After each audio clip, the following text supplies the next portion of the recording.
한영사 축사가 있겠습니다. 인사 말씀이 끝나면 기념 촬영이 있겠습니다. 먼저 강성규 의원님의 개사가 있겠습니다. 바야흐로 K-웨이브 시대입니다. 그 중에 또 바이오도 이 K-바이오의 큰 물결을 타고 있습니다. 아마 미국에 지금 수출하는 많은 그 수출 품목 중에 바이오도 꽤 많은 포션을 차지하고 있습니다. 또한 큰 측면에서는 무역 질서, 통상 질서가 아주 전쟁, 패러다임 변화, 온갖 수식어를 다 붙여도 지금의 상황을 어떻게 설명해야 될지 모르게 변화하고 있습니다. 우리 관세 협상도 많은 국민들이 우려하고 걱정할 정도로 지금 안개 속에 있습니다. 그만큼 세계 무역 질서, 산업 질서가 바뀝니다. 경제는 파기와 창조라고 했는데 지금 우리의 모든 질서, 우리의 여러 가지 제도, 계획, 과제 이런 부분들을 되돌아보고 점검해보고 어떤 파기가 있어야 되는지, 어떤 새로운 질서가 필요한지, 어떤 새로운 창조가 필요한지 되돌아봐야 될 때입니다. 보톡스, 보툴리늄, 국가 핵심 기술 이 부분도 그동안 많은 논쟁이 있습니다. 업계에서도 큰 싸움이 진행되고 있습니다. 그런데 이런 부분들이 우리는 규제라든지 핵심 기술 보호라는 측면에서 지금 우리의 국익, 우리의 산업 질서, 재평 이런 부분에 숨어 있지 않은지를 한번 살펴봐야 됩니다. 저는 제가 기자생활서부터 행정 공무원 그리고 정치인에 이르기까지 여러 가지 경험을 많이 했는데 가장 어려운 과제 중에 하나가, 민원을 푸는 과제 중에 하나가 어떤 우연에, 특히 뭔가 이렇게 아주 기득권을 가지고 있는 위원회에서 또아리를 들고 있을 때 정말 힘들다는 그런 어떤 장벽을 느끼고 했습니다. 지금 우리 산업 등은 전쟁입니다. 또 어찌 보면 통상 질서의 패러다임이 바뀌는지도 모르겠습니다. 무역체제 다 바뀝니다. 한번 되돌아보고 오늘 토론에서 핵심 기술, 국가 핵심 기술을 보호해야 되고 집중 육성해야 되고 외부에 또는 우리 국가의 경쟁에서 지원되고 보호가 됩니다. 그러나 또한 기업이 또 파기를 통해서 창조를 통해서 뭔가 새로운 도전, 새로운 질서를 만들고 무역을 확대하는 데 있어서 어떤 또 규제를 갖고 있는지 살펴봐야 될 때라고 생각합니다. 오늘 좋은 토론이 되시기를 바랍니다. 감사합니다.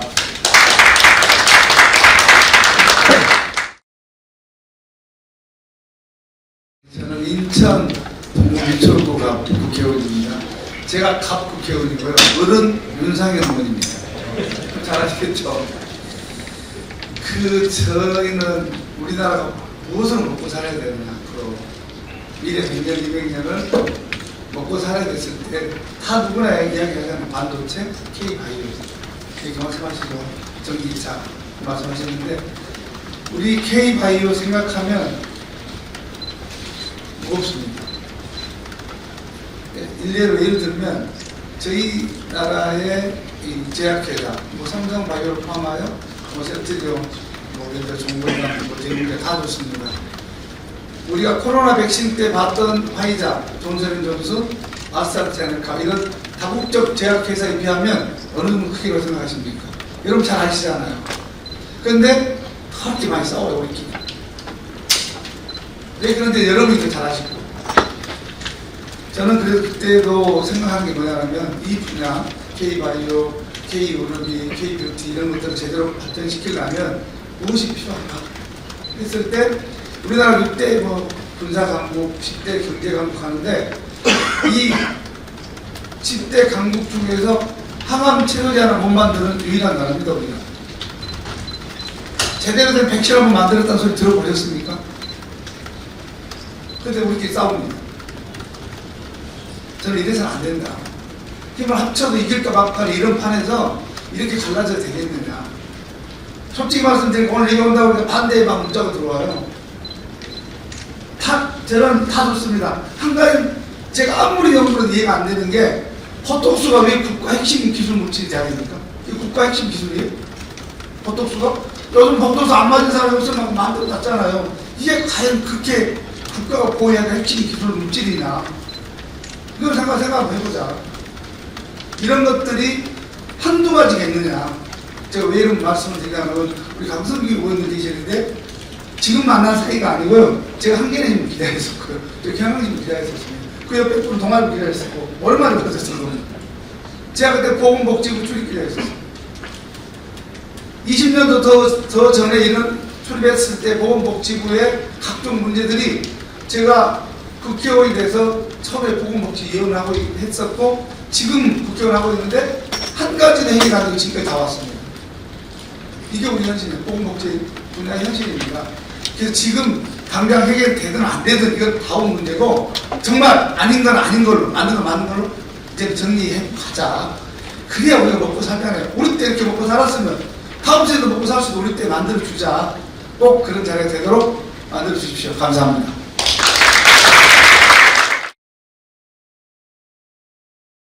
오늘 이 토론회는 정말 어렵사리 출연이 된 겁니다. 이거를 준비하고 오늘 이 개최를 하기까지는 여러 반발 과정이 상당했습니다. 제가 오래전부터 이 국회에서 각종 토론회 주최한 것만 수십 번을 했습니다. 학회 회장을 하면서도 여러 차례 회의를 진행했고 각종 정책 토론회도 꽤 많이 진행한 축에 속합니다. 근데 이 토론회 개최를 앞두고는 엄청난 저항과 반발이 있었습니다. 그것도 정부와 정치권과 업계와 등등에서. 그래서 도대체 이 보톨린 통신 국가 핵심 기술 지정 해제 여부가 어떤 문제가 있길래 어떤 얽히고 설킨 복잡한 구조가 있길래 이만큼 이 토론회를 막으려고 아니면은 이 토론회를 무마시키려고 하는 이런 시도가 강하게 있는지 저 스스로도 상당한 의문이 들었습니다. 그래서 오히려 힘을 더 내야 되겠다라는 생각을 했습니다. 저는 개인적으로 이미 1996년도부터 참여연대 맑은사회 만들기 본부 창립 멤버로 시민운동을 한 사람입니다. 흥사단 투명사회운동본부 정책실장과 사무처장도 역임을 했습니다. 그래서 저는 2001년 부패방지법 입법 과정에도 깊이 관여했고 2015년 소위 김영란법 청탁금지법 입법 과정에도 꽤 깊이 관여를 했던 사람입니다. 국내 공직자윤리법 또 부패방지 관련 입법 전 과정에 참여를 했던 경험이 있습니다. 그래서 이 문제를 핵심적으로 들여다보니까 단순히 국가 핵심 기술 해제 이 논쟁에 그치지 않습니다. 이거는 상당한 카레텔이 존재한다. 소위 규제의 포획 이론이 적용될 수 있는 그런 대표적인 사례가 바로 보톨린 톡신 국가 핵심 기술이다. 저는 이런 판단을 하게 되었습니다. 왜 제가 이런 말씀을 드리는지는 오늘 토론의 전반을 발표와 토론을 지켜보시면서 우리 방청객 여러분들이 판단을 해주시기 바랍니다. 대단히 감사합니다.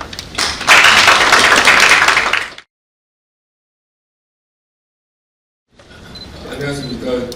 대한미생물학회 이사하고 있는 중앙대학교과대학교 김원영 교수입니다. 저희 대한미생물학회는 1946년 5월 20일 설립된 가장 오래된 그 미생물 분야의 학회였어요. 저희가 인체와 동물의 그 경화성 미생물의 연구, 기초연구, 응용연구, 또 성합법까지 하는 학자들이 모여서 운영하는 학회입니다. 대부분 의과대학, 수의과대학, 각대학, 또 생명과학과 교수님들이 많이 참여하고 있습니다. 존경하는 대의주민 여러분, 오늘 K바이오의 글로벌 경쟁력 강화를 위한 국가희생기술 보호제도 개선 방안 토론회가 이렇게 어렵사리 개최된 것에 축하드리며 이 뜻깊은 자리에 주관해 주신 한국유형화 K바이오 전문가위원회 여러분들께 감사의 말씀을 드립니다. 아까 위원님도 많이 말씀하셨는데요. 한국의 바이오 산업이 글로벌 경쟁력을 더 강화하고 또 국가희생기술로 또 묶여있는 것들이 많이 있습니다. 그렇지만 저희가 연구하는 사람으로서는 너무나 답답한 부분이 너무 많이 있습니다. 따라서 K바이오가 이제 우리나라 넘어서 세계적으로 주목받는 그런 산업계하고 자리매김을 해야 되는데, 특히 아까 말씀을 많이 하셨는데 모듈부터 제재는요, 그게 자기 기능성에 굉장히 어깨 쉬운 군주이고 또 군대 출소도 지금 전 세계적으로 뭐 1년에 200개씩 군주가 나오고 있고, 그럼 입주를 하면 다 제품을 만들 수 있는 그런 아주 난이도가 낮은 기술입니다. 지금 제 회사에서 가지고 있는 기술들도요, 그냥 제가 만약에 창업을 해도 바로 만들 수 있는 그런 기술들입니다. 그렇지만 또 이런 그런 모듈링들이 또 저희가 병원에서 생활하는 사람에 봤을 때는 이런 산업적으로 유용하지만 또 동시에 미생물학 특성상 고위험성 물질을 다루기 때문에 또 안전과 보안 관리가 굉장히 중요합니다. 제가 모듈링을 갖고 있는데요. 저희 학교의 실험실에 저희가 산업부, 식약처, 농림부, 국정원이 앉아서 갔다가 굉장히 막 이렇게 타이트하게 모니터하고 있기 때문에 저희들이 다 관리 잘하고 있습니다. 그래서 지금까지 뭐 국가기술 시장이 그러한 이유에서 필요했고 그 국가적 차원의 보호 체계로서 가능해 왔습니다만, 너무 지나친 이런 주제가 저희 연구자들의 학문적 탐구를 위축시키고 또 산업계 글로벌 경쟁력을 저해하는 결과로 이어지고 있는 그런 현실입니다.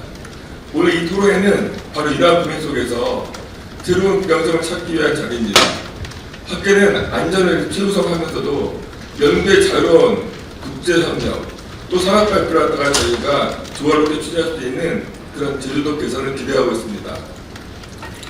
저희 대한미생물학회 역시 학문적 책임을 분야하며 안전한 연구 환경을 확립하고 동시에 우리나라의 국가의 바이오 혁신을 동원할 수 있는 정책적, 제도적 기반 마련에 힘을 보태겠습니다. 물론 우리가 논의하고자 하는 K바이오헬스의 글로벌 경쟁력 강화를 위한 국가기술 보호 제도 개선 방안은 단순히 보톡스의 한 산업의 발전에 그치지 않고 우리 사회의 건강과 안전을 직결되는 중대한 사안입니다.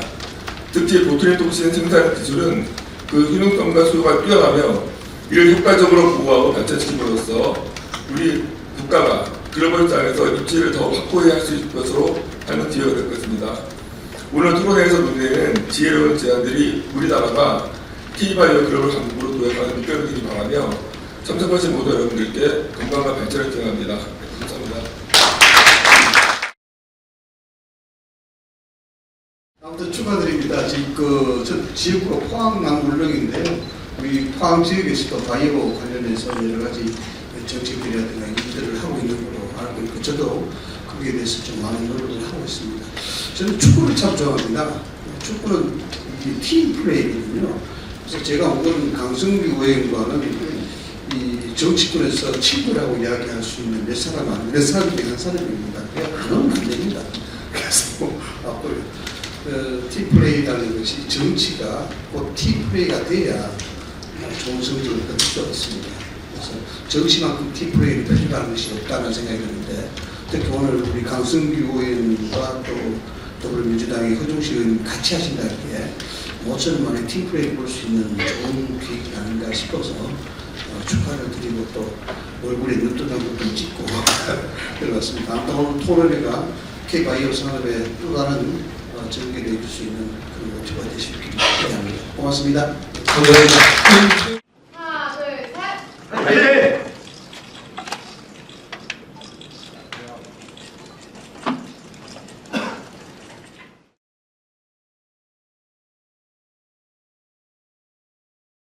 정부가 이제 기술이 이제 우리 보통 다 대학에 있다 보니까 산학협력단이라는 구조를 만들고 기술을 좀 산업에 좀 이전을 좀 해달라고 해서 이제 산업협력단자들이 그 일을 하고 있는데 잘 안 되니까 그러면 대학 교수들 또는 학생들을 좀 창업을 시켜라. 그래서 이게 대학의 평가 지표에 들어가 있어서 저도 총장의 압력을 받아서 어쩔 수 없이 지주회사를 설립을 했습니다. 2년도 채 되지 않았는데 지금 31개의 자회사가 됐고 저도 이제 솔선수범해서 바이오벤처를 먼저 1호 자회사를 만들어서 하고 있습니다. 무려 31개의 바이오벤처 회사가 이제 설립이 됐는데 설립 당시만 해도 분명히 정부에서는 바이오벤처를 특히 대학 바이오벤처에 특정 지원책을 마련해주겠다고 했는데 실제 보면은 지켜지지 않고 있습니다. 그래서 지금 제 말을 믿고 창업한 교수들이 저를 계속 원망하고 왜 당신 때는 지원했는데 실제 지원되는 게 없다라는 의견이 많습니다. 그 외에도 아까 의원님들께서 왜 K바이오가 아직 이거밖에 머물지 못하냐 하는데 저희도 할 말이 있습니다. 저희도 좀 이런 이게 산업화가 되려고 하면 이런 규제를 좀 풀어주십시오라는 게 있습니다. 다른 대학의 사례도 있고요. 뭐 오베드 문제, 그다음에 가부한 안전 규정, 그다음에 특히 개인정보 보호법이 너무 어렵습니다. 특히 우리나라 병원과 이런 각종 K바이오 기술이 뛰어남에도 불구하고 이 아카데미에 산업화 못하는 것 중에 또 큰 규제가 하나가 개인정보 보호입니다. 이걸 저희 산단장에서 계속 철폐해달라고 건의함에도 불구하고 부처 간에 너무 다양한 부처에 퍼져 있고 그것을 해결하기 위해서는 저쪽에서 해결이 되면 나도 좀 우리도 해주겠다 이런 일로 인해서 폐지가 되지 않고 있습니다. 그래서 경쟁력을 갖추고 기술력에 비해서 저희가 경쟁력이 떨어지지 않나 이런 생각을 늘 해왔었습니다. 오늘 걸 살펴보면서 이게 이 핵심 기술 지정이라는 건 어떻게 보면 굉장히 좋은 취지로 시작이 됐는데 그럼에도 불구하고 이것이 기업 부담들을 가중시켜서 오히려 경쟁력을 낙하시키지 않나. 특히 대학의 벤처 또는 이 후발 영세 벤처기업들이 오히려 혁신 기술을 갖고 있는데 이 기업들이 진출하는데 오히려 방해가 되지 않나 이런 생각을 하게 됩니다. 그걸 하나하나 설명을 드리겠습니다. 핵심 기술 제도란 첫 번째 국가 안보와 경제에 중대한 영향을 미치는 기술이고 해외 유출로 인한 국가적 손실을 방지하기 위함이다. 이 해석을 그대로 하자면 외국에는 없는 기술이고요. 우리나라에만 있는 기술인데 이것이 유출이 될까봐 함부로 수출하면 유출이 될까봐 그것을 보호하기 위한 걸로 해석이 되는데 이 기술은 이미 외국서 먼저 시작하고 외국서 그 특허권이 만료가 특허권을 주장하지 못하기 때문에 우리나라에서도 손쉽게 균질을 들여와서 너무도 쉽게 사업할 수 있는 사업입니다. 짧은 시간에 이 국내 보톡스 시장, 보톨리눔 균 시장은 이미 장악을 했습니다. 외국 기업이 지금 전혀 여기에 지금 들어오지 못하고 있는 이 상황에서 오히려 지금 K바이오, K뷰티 또 K팝 이런 어떤 K웨이브를 비관자는 오히려 해외 수출을 독려하는 제도를 만들어야 됩니다. 그런데 이 핵심 기술 제도는 오히려 해외 수출을 할 때 검증하는 제도거든요. 다시 한번 아까 이사님도 말씀드리지만 이 기술이 너무도 죄송하지만 쉬운 기술입니다. 어려운 혁신 기술이 아니에요. 오히려 기존의 업체보다 지금 막 시작한 그 벤처들이 더 좋은 기술을 가지고 만들었습니다. 그렇지만 그것도 뭐 어마어마한 기술이 아닙니다. 네.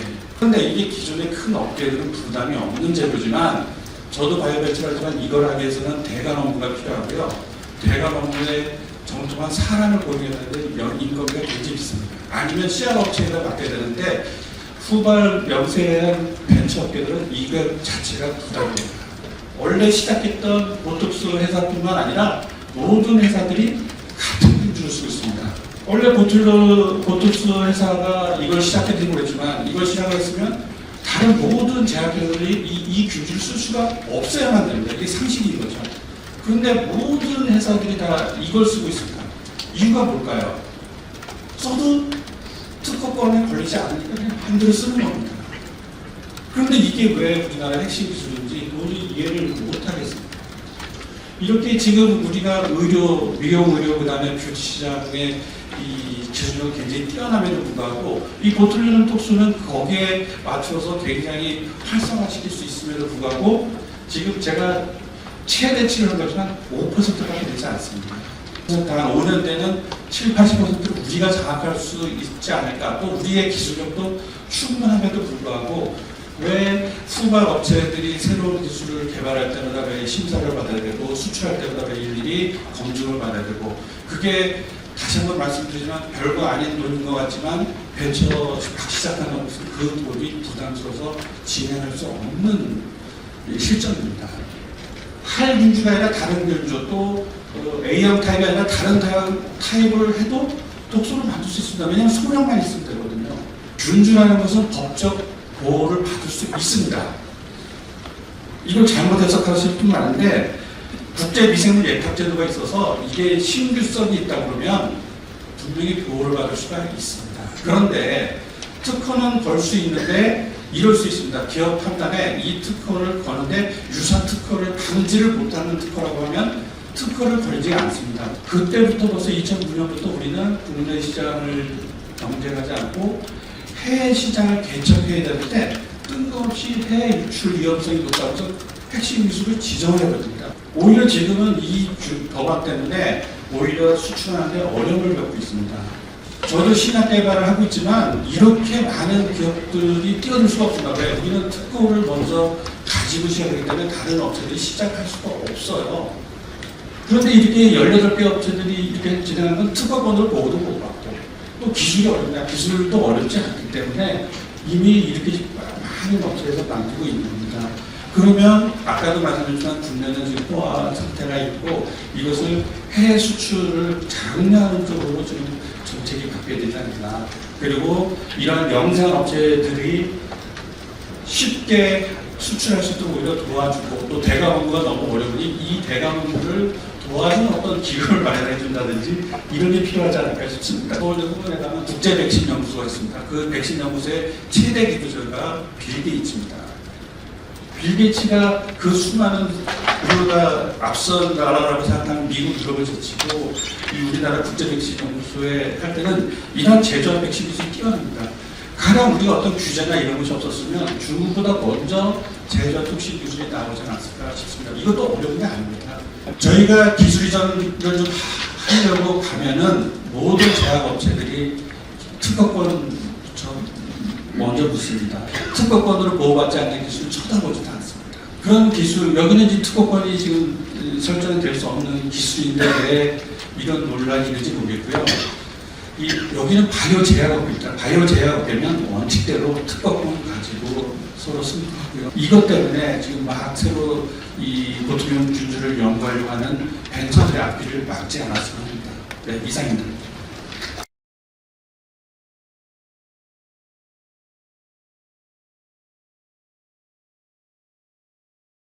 자, 우리나라 전략 기술은 대략 한 75, 6개 지금 있습니다.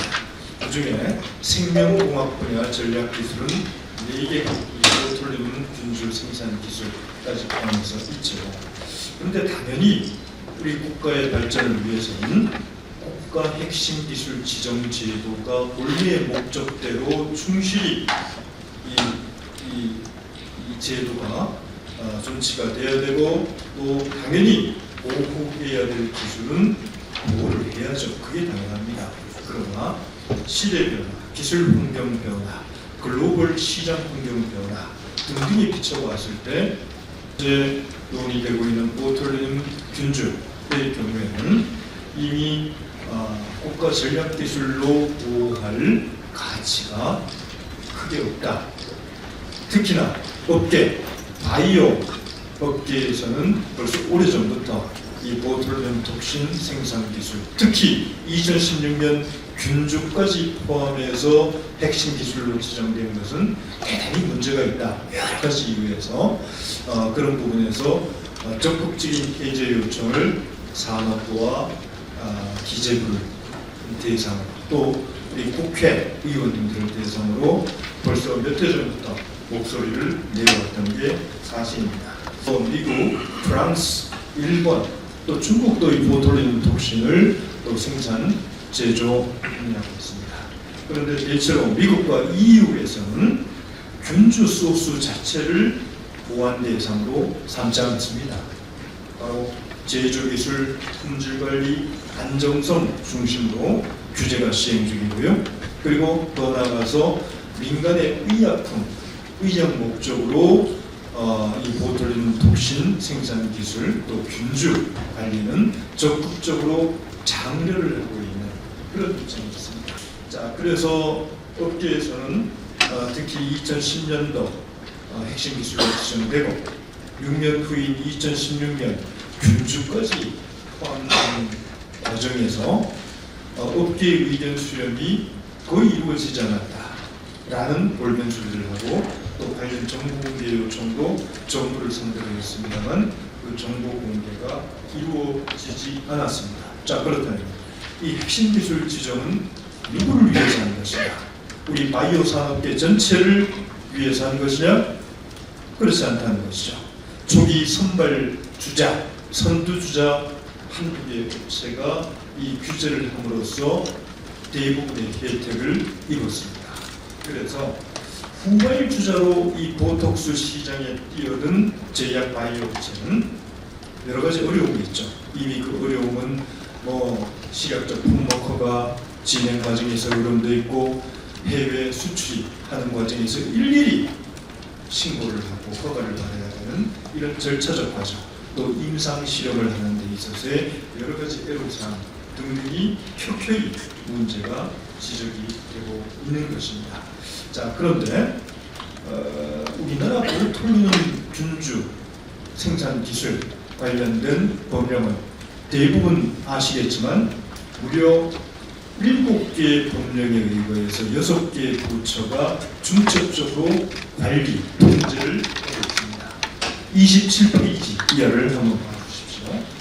대표적으로 오늘 논의의 핵심이 되고 있는 산업기술유출방지법, 대외무역법, 생화무기법, 감염병 예방관리법, 그리고 약사법, 가축병 전염 예방법, 그리고 생물 안전을 중심으로 한 테러 방지법, 우리 7개의 법령, 이 5개의 부처에 의해서 중첩 관리되고 있습니다. 그리고 당장 우리 산업부 같은 경우에는 산업기술유출방지법뿐만 아니라 대외무역법도 관장하는 소관 부처입니다. 이 대외무역법의 하위 법령인 전략물자 수출입 고시에 의해서 이 산업기술 유출과 관련된 고시에 따른 다양한 신고 절차뿐만 아니라 전략물자 수출 고시도 해야 되는 중복적 규제가 이루어지고 있는 것입니다. 그래서 보톨리눔 톡신 생산 기술은 7개의 법령에 걸친 5개의 부처의 중첩 규제가 이루어지는 동시에 중복 규제, 전략물자까지 포함된 중복 규제가 아울러 이루어지는 각중적인 복합 규제가 이루어지고 있습니다. 우리나라 국가 핵심 기술은 현재 13개 분야 76개 기술이 지정이 되어 있습니다. 그런데 대체로 보면 그렇지 않은 것도 있습니다만 지정 과정의 경직성, 불투명성, 또 지정 기준이 모호하다는 문제, 시대적 상황 변화, 산업기술 환경의 변화 등에 대해서 어떤 즉각적으로 대응하지 못하는 현행화의 어떤 문제, 또 산업 경쟁력과 생물학전, 다양한 어떤 생물안전과 관련된 그런 괴리, 이런 부분에 대한 명확한 가름화를 못하고 있다는 문제점이 있습니다. 2016년 균주까지 포함한 것은 이거는 대단히 문제가 있어요. 균주는 방법이나 기술이 아니거든요. 노하우가 아닙니다. 이거는 자연에 존재하는 미생물, 유기체일 뿐입니다. 물질일 뿐이에요. 당장 우리 이승현 교수님 발전문에서도 말씀하셨지만 350ml로 8만여 개의 균주를 단시간 내에, 그것도 대학교 실험실에서 이루어질 정도로 이게 쉽게 접근 가능한 기술임에도 불구하고 이것을 상위법인 산업기술보호법에 저촉되는 고시가 이루어진 겁니다. 그래서 이거는 행정 절차상의 중대한 하자가 있다. 다른 나라는 어떻게 하고 있느냐? 이 보톨리눔 톡신 균주 규제를 아까 말씀드렸다시피 미국과 EU는 안보 중심의 규제를 굉장히 강화하고 있는 것은 분명한 사실입니다. 그러나 의료나 산업적 활용에 있어서는 촉진을 오히려 장려하고 지원하는 이런 듀얼 유즈 레귤레이션 시스템, 이중 규제 시스템을 작동시키고 있습니다. 17개 응답 제약사 중에 14개 제약사가 찬성을 했습니다. 그리고 이 비율은 82.4%고요. 반대하는 업체는 3개사가 반대를 해서 약 한 17.6%입니다. 선발주자로서 이미 시장 지배력을 장악을 하고 있는 상황에서 이 규제가 10년 동안 늘어지고 6년 후인 26년대 균주까지 포함하고는 더 후발주자들의 이 시장 진입을 가로막는 진입 장벽으로 작용한 게 분명하다. 이런 말씀을 드립니다. 선발 업체들은 이미 시각처의 품목화가 승인 업체로서 기득권 유지를 위해서 국가 핵심 기술 대제를 반대하고 있는 상황으로 판단합니다. 그런데 후발주자, 대부분의 제약사 그리고 특히 신생 바이오 업체의 경우에는 국내외 인허가, 제조 공정 개선, 임상 연구 등등의 진행 과정에서 상당한 어려움을 호소를 하고 규제 개선을 해줘야 우리가 글로벌 경쟁력을 확보할 수 있다 라는 목소리를 설문조사 문항마다 켜켜이 주장을 하고 있었습니다. 이 보톡스와 관련된 이 문제는 상당한 구조적인 어떤 문제, 얽히고 설킨 그런 관계가 뿌리 깊게 배치되어 있습니다. 그 주체는 어디냐? 감히 제가 말씀드리건데 업계와 산업부, 정치권 등이 규제 카르텔에 상당 부분 엮여 있다라는 개인적인 생각을 하기까지 이르렀습니다. 그래서 이 사안은 전형적인 규제 포획 이론, Regulation Capturing Theory, 정부와 기업 간의 공생관계를 통해서 기업에게 특혜와 혜택을 주는 이런 국가 핵심 기술 지정이다 라는 말씀을 드립니다.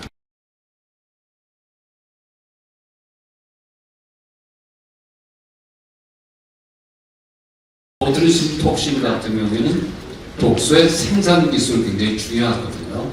그러니까 균주도 중요하겠지만 균주보다도 그걸 어떻게 처리해서 가장 많은 대량 생산을 했을 경제성을 갖기 위해서 어떻게 생산시키게 되는 생산 기술. 그 다음에 분리 정제하는 기술이 중요하거든요. 왜냐면 이건 아주 정제가 아주 잘 되지 않으면 다른 것들이 섞여옴으로 인해서 실제로 우리가 생각하는 의료 효과보다 독소로서의 효과가 문제가 될 수도 있거든요. 그래서 가장 중요한 기술은 역시 생산 기술과 분리 정제 기술이라고 하는 거죠. 외국 회사가 생산하는 그 균주하고 우리 균주가 차이가 별로 없다는 거예요. 그게 그거라는 거죠. 다행히 균주에 있어서 우위성은 없어도 비슷하구나라는 생각을 할 수 있었다는 거죠. 그 이후로 이미 15년 지났잖아요.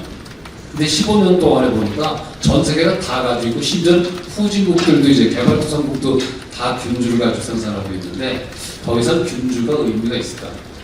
라고 하는 기술이라는 측면에서 균주가 해당이 안 될 뿐더러 그 기술이 이미 더 이상 우리만의 기술이지 않다. 생산 기술과 또 그 정제 기술 또는 분리 기술 이런 게 굉장히 극도화되어야 되니까 이런 부분이 핵심 기술이 될 수도 있겠다라는 생각은 지금부터 가지고 있고요.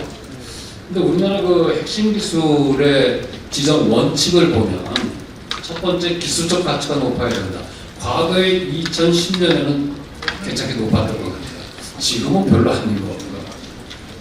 또 성장 잠재력이 높다라고 했는데 더 이상 기술적인 성장은 안 될 것 같고 시장은 성장이 될 것 같아요.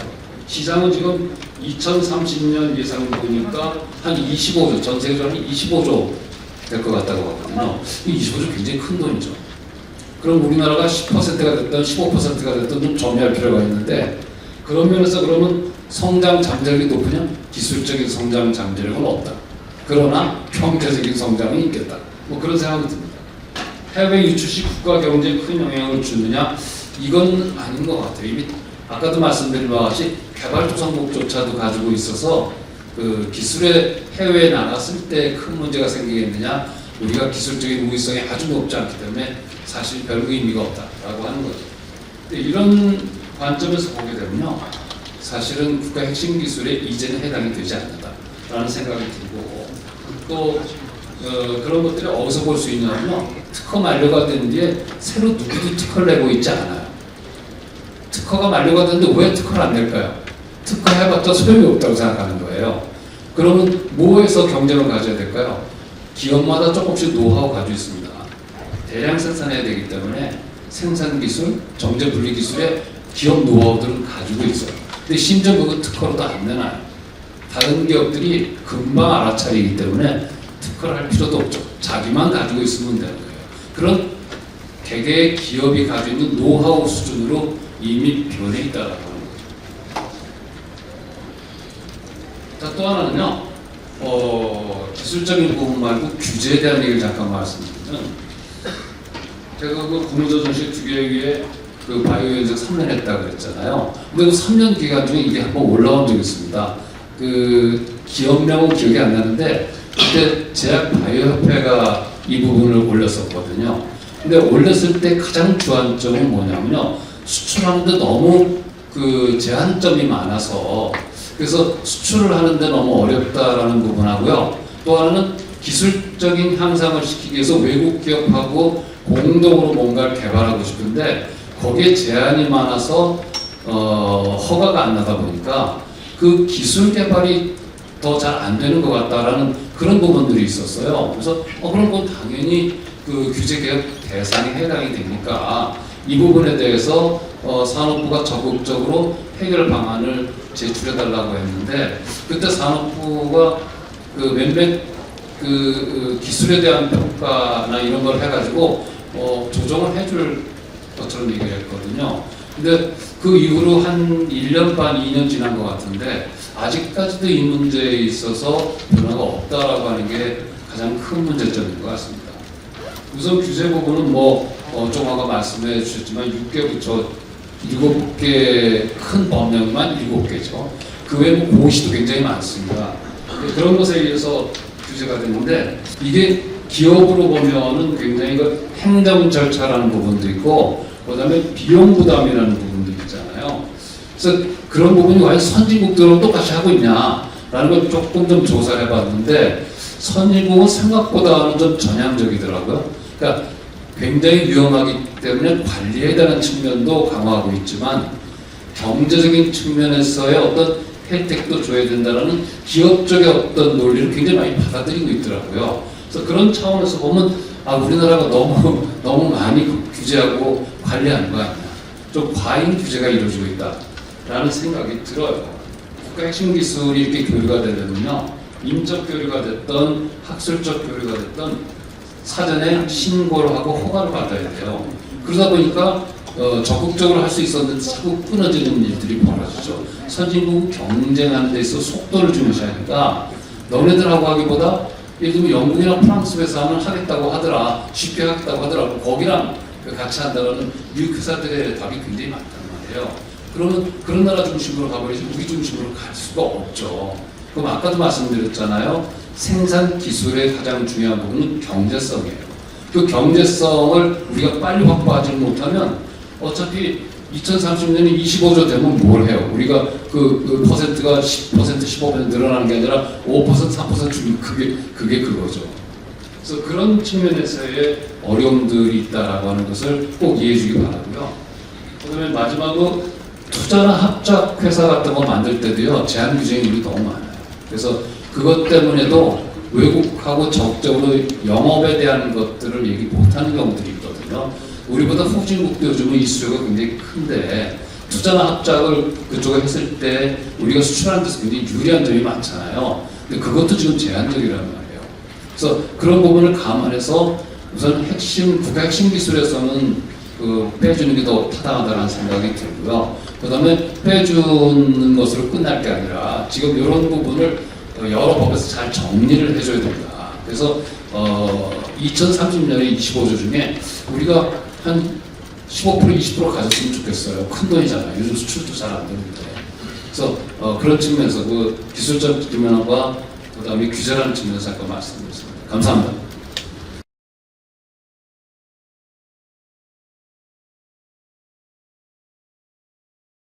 이 자리에는 우리 그 기업체에서도 많은 걸 보셨고 또 언론 쪽에서도 와 계신 것 같습니다.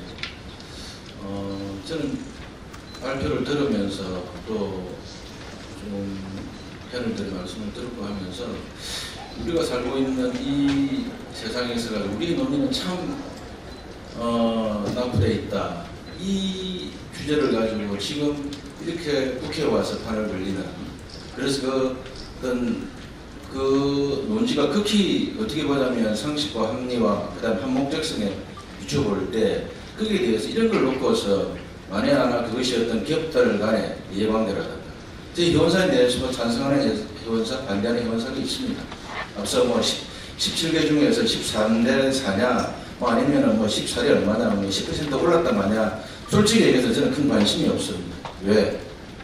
세계가 찬성하고 17개 반대한다 하더라도 만일에 이것이 어떤 우리 사회의 가야 될 방향에 맞춤해서 맞다고 한다면 14개 반대가 있다 하더라도 우리 현재의 경우에는 그런 어떤 우리 삶이 짊어지고 있는 어떤 사회적 책무, 또 글로벌 시장에서 우리의 국부를 창출함으로 해서 대한민국의 미래를 만들어야 된다는 책임감으로 그것이 사람이 가야 될 일이기 때문에 그 과정에서 개별 기업들이 어떤 이해를 하고 어떤 소송을 어떻게 하고 그 과정에서 어떤 법무법인들이 그렇게 해서 박태진을 싸우는 속에서 어떤 이해를 갖고 하고 그런 건 솔직히 해서 관심은 없습니다. 근데 어떻게 보자면 AI 통한 신약개발 제적 실행 얘기를 하고 그 다음에 트럼프 미정부가 의약품 관세에 대해서 브랜드 의약품과 특허 의약품에 대해 가지고 10월 1일부터 당장 이번 주 후반부터 100%의 의약품 관세를 때린다는 이런 어떻게 보면 급변하는 AI 혁신, 디지털 혁신의 이 시기에 이것이 과연 우리가 지금 이런 논의는 더 이상 오늘 정도로 해서 좀 끝냈으면 좋겠다는 마음이 솔직히 듭니다. 끝나지는 않겠지만 저희가 의약품에 대해서 수입을 허용했던 게 외국의 의약품에 대해서 저희가 수입을 허용했던 게 1983년입니다. 그리고 마음대로 우리 국내에 제약사들이 마음대로 의약품에 대해서 특허를 피해가면서 그렇게 만들었던, 그렇게 했던 시대는 끝내야 되겠다는 그런 차원에 있어서 업계의 반발에도 불구하고 정부가 물질 특허 제도를 도입을 했던 게 1987년입니다. 그리고 1991년에 엘르간이 보톡스를 처음으로 만들었습니다. 1995년도에 국내에 처음으로 그 엘르간이 국내의 어떤 부모가를 받아가지고 국내 사회에서 들어오게 됩니다. 지금 어떻게 보면 길게는 40년, 짧게는 30년 이 동안에 적어도 이 문제에 대해서 2010년과 2016년에 그런 비춰진 행위들이 저는 지금도 이해는 못합니다. 앞서 여러분들이 말씀을 해주셨는데 아이러니하게도 그날 2006년에 어떤 특정 기업이 버트림 관련한 그런 어떤 시작 품목을 허가를 받고 그리고 나서 정부 부처에서 여기에 대한 추가적인 했던 게 2016년에 톡신에 대해서 그 균조에 대해서 추가적으로 한 논의가 이루어진 게 2014년 그런 와중에 국회 국정감사에 지적이 되고 그리고 나서 산업기술보호전문위원회가 열려가지고 필요성을 제기를 하고 11월 달에 추가적으로 균조가 포함되는 일련의 과정 속에서 어느 정도 국회도 이 부분과 관련해 있어서는 답을 모두의 어떤 합리적인 그런 의견을 토대로 해서 결론을 도출해야 된다는 생각이 아마 이번에 이 시민단체와 국회의원들 여야 의원들이 같이 모여서 한 취지가 아닌가라고 저는 생각을 하고 있습니다. 우리 제약바이오 산업이기 때문에 저희가 퍼스트 인 클래스가 있고 베스트 인 클래스가 있습니다. 이것이 만약에 퍼스트 인 클래스고 이것이 우리가 진짜 세계 시장에서 세계의 어떤 보툴린 톡시 시장을 보톡스 시장 나아가서 여러 가지 일을 활용한 미용 시장을 접근할 수 있다는 자신감이 있다면 국객성 기술 10번, 100번을 지정해야 되겠죠. 과연 이것이 퍼스트 인 클래스냐, 베스트 인 클래스냐 또 하나는 지금 말씀들 들어보고 보면 그건 아닌 것 같습니다. 그런 제안을 좀 드리고 싶습니다.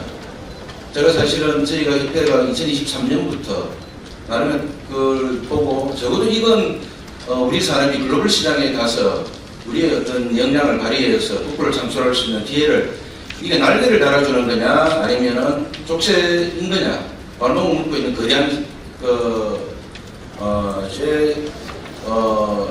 기능이냐라는 관점에서 이건 아니다라는 판단에서 건의를 했습니다. 기재부에도 건의를 하고 산자부에다가 아까 말씀을 해주셨듯이 근데 건건이 돌아왔습니다.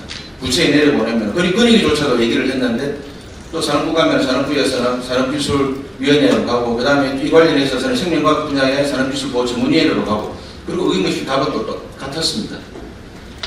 저희 협회, 우리 산업계는 사실은 정부를 대상으로 보자면 어려 위치에 있습니다. 그리고 제약바이오협회 부의장으로 이런 자리에 나와서 적어도 예를 들어서 산업에 그냥 기업들 어려운 좀 얘기하면 되고 글로벌 진출하면서 이런 거 그림돌이니까 앞서 제가 여기 적어놨던 얘기대로 이제는 결단해 주십시오라는 얘기하면 됩니다. 그래서 저는 이런 논의가 또 더 이상 되풀이 되는 거는 그 시간에 좀 세계 날아다닐 수 있도록 해줬으면 좋겠다. 언론도 그런 역할을 좀 써주시고요. 저는 그런 관점에서 이런 제안을 좀 드리고 싶습니다. 사실은 우리가 만약 특정한 기술 또 아니면 어떤 특정한 제도에 대해서 만들었습니다. 그 시대는 필요를 했습니다.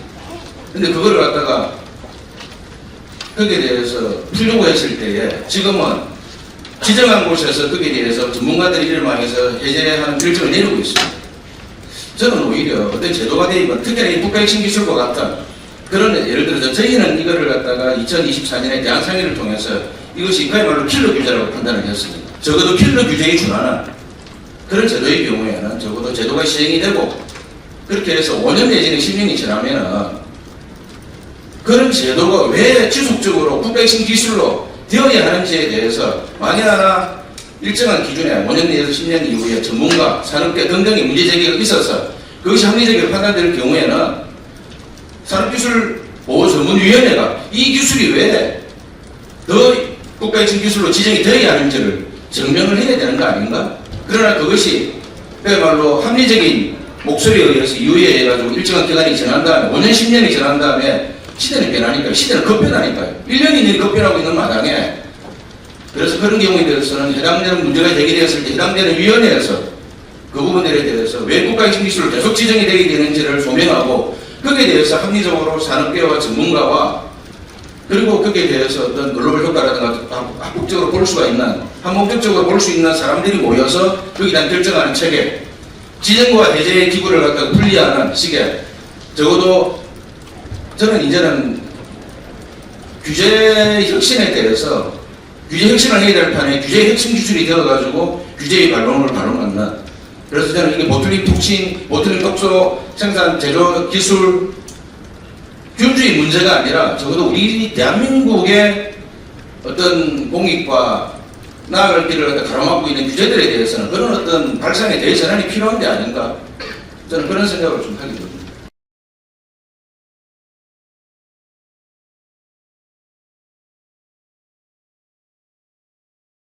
저희가 속한 국제통합성 부분은 반부패 관련한 활동하는 조직인데 반부패 전략으로 이렇게 몇 가지를 이야기합니다. 그래서 총체적으로 접근을 해서 협력 체계를 구축해서 일을 하라 이렇게 이야기합니다. 협력 체계를 구축하는 부분에 대해서 중요한 내용이 이해관계자들이 참여하는 것이고 또 하나는 외부의 독립적인 모니터링이 필요하다고 얘기합니다. 정책이나 이런 이제 방향 어떤 일을 추진할 때 있어서 외부의 독립적인 어떻게 보면 좀 이해관계가 없는 이해관계자가 있는 이해관계자의 참여도 중요하지만 그와 별도 또 이해관계자가 없는 외부의 독립적인 모니터링도 필요하다. 그래서 시민단체가 하는 역할이 그런 부분이 하나가 아닌가라는 생각이 듭니다. 그래서 두 분이 이제 발제해 주시고 제가 두 분 발제문을 보고 했습니다. 글로벌 시장의 70%를 알라본사 보톡스 저는 이제 보톡스가 이런 그 상표명인지도 몰랐습니다. 보톡 보톡스가 70%를 글로벌 시장에 차지하고 있는 상황에서 우리나라 이 생산 기술이 우리나라의 핵심 기술이라는 데에서 의문이 있고 그 점에서 아마 아까 홍정식 의원님도 말씀하셨는데 핵심적으로 보톨리늄 독소 제재는 전 세계에서 유일하게 우리나라만이 국가혁신 기술을 수정하고 있는데 전 세계 14개국 50억여 상하 다양한 글로벌 기술이 생산 기술 및 기술을 보유하고 있습니다. 기술의 희소성과 전략적 가치가 과거에 현재의 검토에 있고 그럼에도 불구하고 여전히 핵심 기술로 지정되어 있는 것은 산업환경 변화를 반영하지 규제로 판단된다는 그 점에 일단 이제 두 분의 결제문을 쭉 공부하면서 느낀 지점이었습니다. 그리고 마찬가지로 이제 반대하시는 분들 입장도 중요하다고 생각합니다. 그래서 토론이 잘 돼야 될 것 같은데요. 일단 발전 자체는 뭐 아무래도 규제개혁과 이제 폐지 입장에 있었기 때문에 반대 입장을 제가 정확히 공부를 못했습니다. 그런데 17개사의 설문조사 중에서 3개사가 이제 여전히 이 규제를 투자하는 그런 입장을 주셨는데 그 입장에서 몇 가지 이렇게 주신 입장을 보니까 두 가지를 핵심적으로 이렇게 얘기를 하신 것 같습니다. 그래서 우선은 이제 이 국가 핵심 기술 유지를 통해서 보안 강화와 핵심 기술의 유출을 방지하는 그런 부분들과 그리고 전략적 자산 보호 국가 경영에 확보할 수 있다는 것이라는 아까 말씀드렸듯이 이 우리나라만이 유일하게 국가 핵심 기술로 이렇게 지정되어 있다는 점이라든지 이런 것들을 봤을 때 핵심 기술이라는 것이 과연 이제 유출이 될 것을 방지할 만한 가치가 있는 부분이 가지고 있는가라는 지점에서는 어쨌든 제가 본 자료들을 봐서는 그렇지 않는 거라고 생각합니다. 그래서 이제 발표에서 이승인 교수님께서 말씀하신 것처럼 이런 이제 특허법이라든지 부정경쟁 방지 및 영업비밀 보호에 관한 법률들을 통해서 보호받아야지 국가 핵심 기술이라는 과도한 공적 기술을 동원하는 것은 좀 과잉되는 거고 우리나라 국가 핵심 기술 중에서 생명과학 분야가 불과 4개 기술밖에 없는데 지정되어 있는 것이 그 중에 하나가 이 보톨리눔 국소 체제라는 것을 배우고 뜻밖이었습니다. 또 이제 이런 지정과 개정 과정에서 한국제약바이오협회를 비롯한 바이오업계에 충분한 변수를 거치지 않았다는 점에서 규제의 투명성과 예측 가능성 측면에서 문제가 있었다고 판단합니다. 마지막으로 말씀드릴 점은 이제 저희가 이제 부패방지법이라고 있습니다. 그러니까 부패를 방지하기 위해서 이제 제도와 그리고 이제 국민권익위원회 설치 등 기구에 관한 이제 법인데 여기서 보면 이제 부패 영향 평가라는 것을 합니다. 그래서 이제 어떤 제도라든지 이런 것이 도입되거나 유지되거나 하는 것이 부패가 환경 영향 평가처럼 이렇게 부패와 관련된 어떤 영향이 있는가 몇 가지 측면을 이렇게 운영 지침을 두고 있는데 그 평가 기준을 가지고 제가 한번 이렇게 살펴봤습니다. 그 지점에서 보더라도 문제가 있지 않는다는 생각이 듭니다. 특히 이제 행정 절차 측면에서 지금까지 지정과 개정 과정에서 좀 접근의 용이성이라든지 공개성, 예측 가능성 이런 측면에서 상당한 문제가 있지 않는가 생각하고 또 현재 또 국가 핵심 기술로 유지하는 것 자체는 준수 측면에서 준수 부담의 합리성이라든지 제재 규정의 적정성이라든지 특혜 발생 가능성 이런 측면. 예를 들어서 저도 가끔은 이제 어떤 기관의 규정을 가지고 부패를 평가를 해주세요라고 하는데 그걸 참 찾아내기가 힘듭니다. 이 제도를 가지고 부패를 평가를 해주세요 하고 하기는 아주 많은 이제 운영 지침이 있는 규정을 적용해서 상당한 좀 문제가 있다라는 것을 지적할 수 있을 것 같습니다. 이상입니다.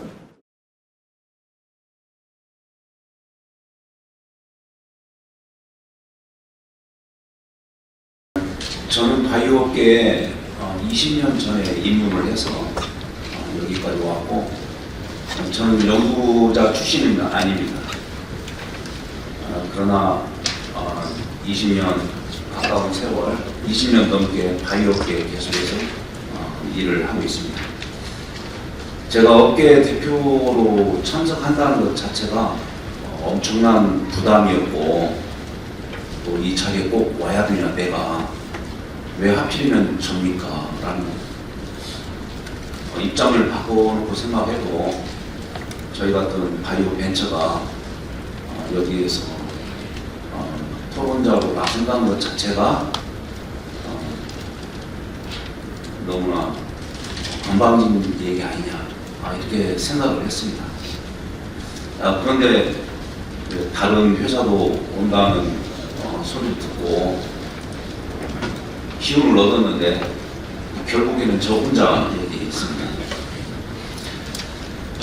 그래서 담담하게 제가 뭐 큰 이야기를 한 것보다는 저희 주식회사 칸젠이 어떻게 보툴리늄 균주 7종을 개발하기까지의 스토리와 그동안에 겪었던 고충, 고난 이런 것들을 허심탄회하게 이야기하면 업계에 대변을 할 수 있고 물론 이것은 오너의 입장은 아닙니다.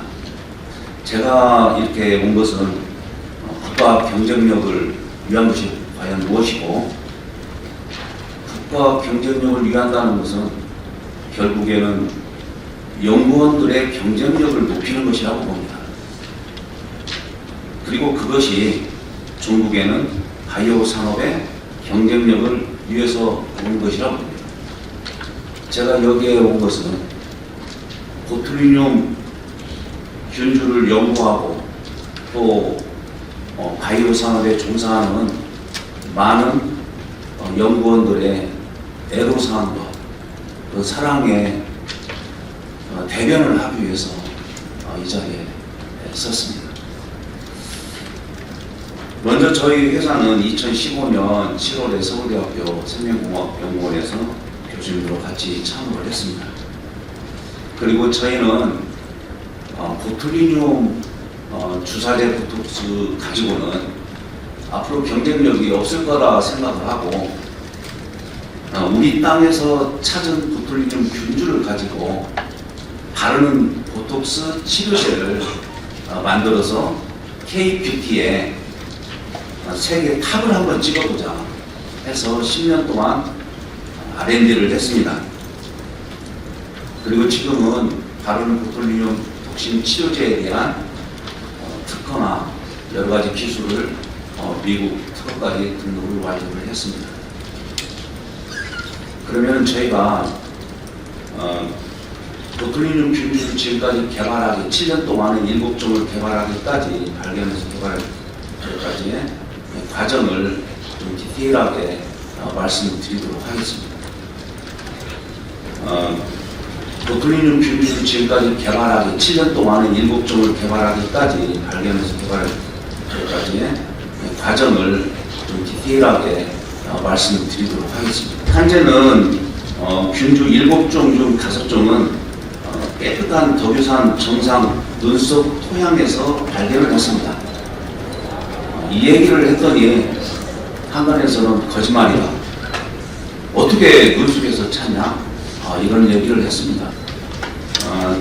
사람 얼굴에서도 발견된 적도 있습니다. 대부분 썩은 통조림이나 오염된 토양이나 현기적 환경에서 나옵니다. 그럼 왜 눈썹 토양에서 찾을 수 있느냐? 그것은 아마 도리산 증상이 사람이 인적이 드물고 그 다음에 한 5, 6개월은 눈썹 토양에서 자연적으로 현기적 환경이 조성이 되기 때문에 활성화될 수 있지 않겠느냐 그렇게 생각을 합니다. 질병청은 실험 노트 유무 및 상세 기구 여부를 신고의 적절성 판단 기준으로 삼기도 합니다. 고위험 병원체로 분류되어 생물안전등록시설에서 보관 관리해야 됩니다. 취급자의 심원, 보안 시스템, 구직 기록, 시설 보안 계획 구축, 그 다음에 질병청, 산업통상자원부, 농림축산물법인의 정기 점검, 수시 점검, 규정 지침 등 어길 경우에 하고 싶습니다. 문서 현행화, 그 다음에 출입 통제 CCTV 전산 보안 요구.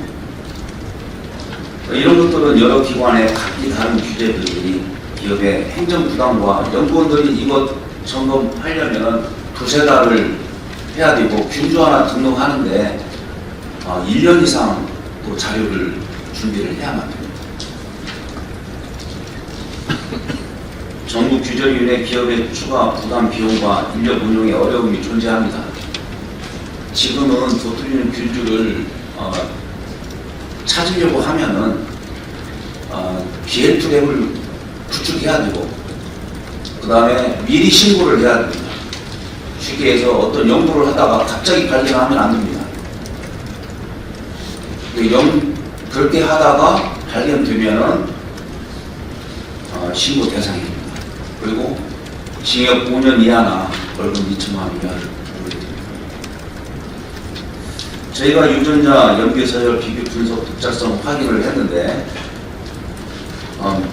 저희가 전체적인 지놈 사이즈를 보면은 제일 아래에 미국의 A사와 M사가 376만 개, 그 다음에 H사가 380만 개, 저희가 390만 개짜리, 400만 개짜리, 400만 개짜리 이상으로 지놈 사이즈가 20-30만 개 차이가 나죠.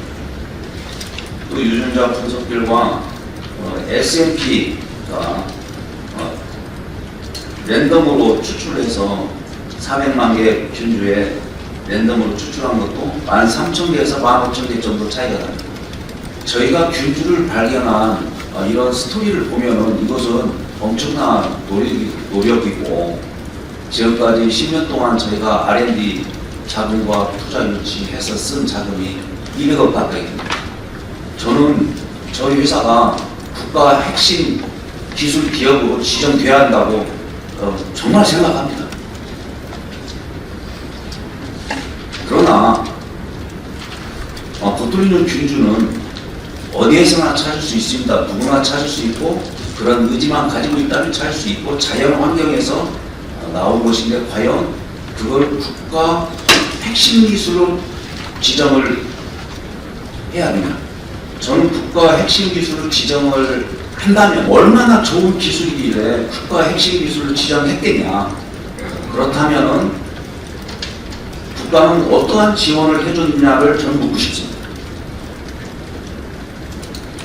국가는 어떠한 지원을 해주고 어떠한 혜택을 줬으며 어떻게 상업화를 시키기 위해서 그러면 GMP 시설이라도 공급해줬냐, 아니면 국가 과제라도 넉넉하게 줬냐, 국가 과제를 한 번이라도 준 적이 있느냐? 없습니다. 왜 없을까요? 그것은 신약이 아니기 때문에 그렇습니다. 그건 알만도 만들 수 있고 중국도 만들 수 있고 이미 다 만든 것을 따라서 만들기 때문에 3개월짜리 주사제는 신약이 아니기 때문에 국가 과제를 줄 수 없는 것입니다.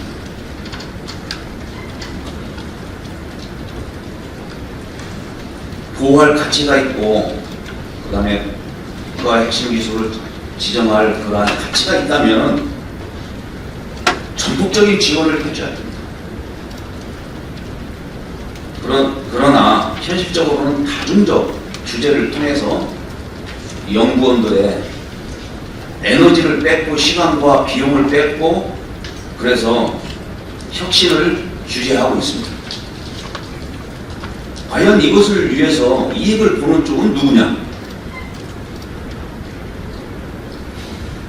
K 글로벌 바이오와 K 뷰티의 글로벌 경쟁력을 위해서 규제는 과감히 혁파를 하고